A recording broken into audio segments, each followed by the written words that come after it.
వినాయకునికి ఇద్దరు భార్యలని, వారు బ్రహ్మదేవుని కుమార్తెలు అని మీకు తెలుసా? అవును, మీరు వినింది నిజమేనండి. పూర్తి కథ తెలుసుకుందాం, వినండి.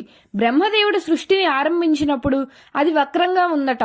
అప్పటికి ఎన్నో కల్పాలను సృష్టిస్తున్న బ్రహ్మకు ఇది చాలా ఆశ్చర్యం కలిగించింది. అప్పుడు బ్రహ్మదేవుడు ఆశ్చర్యంలో ఉండగా నారదముని వచ్చి ఆరంభించే ముందు విఘ్నేశ్వరుని పూజ చేయనందువలనే ఈ వైకల్యం అని నారదముని బ్రహ్మదేవునితో అన్నారు.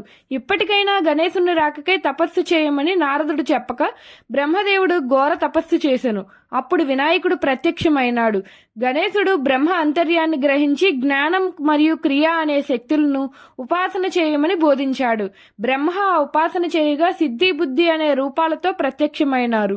బ్రహ్మ కోరిక మేరకు వారు బ్రహ్మదేవుని కుమార్తెలుగా జన్మిస్తారు. ఆ తరువాత బ్రహ్మ చేసిన సృష్టి సక్రమంగా అవుతుంది.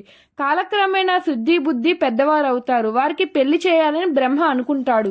ఈలోపు నారదముని వినాయకునికి చెప్పగా ఆయన ఒప్పుకున్నాడు. తరువాత సిద్ధి బుద్ధికి వినాయకుడు మిమ్మల్ని వివాహం చేసుకోవాలి అనుకుంటున్నారు అని చెప్తాడు.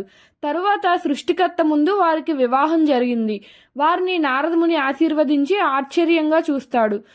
వారికై దానికి వినాయకుడు, మా మధ్య కలహం వస్తుంది అనుకుంటున్నావు కదా, కానీ అలా ఏం అవ్వదు. ఎందుకంటే సిద్ధి బుద్ధి ఎవరో కాదు, నా అంతరంగిక శక్తులైన జ్ఞానం మరియు క్రియ. అందుకే మళ్ళీ ఒకటయ్యామని వినాయకుడు బదిలిస్తాడు.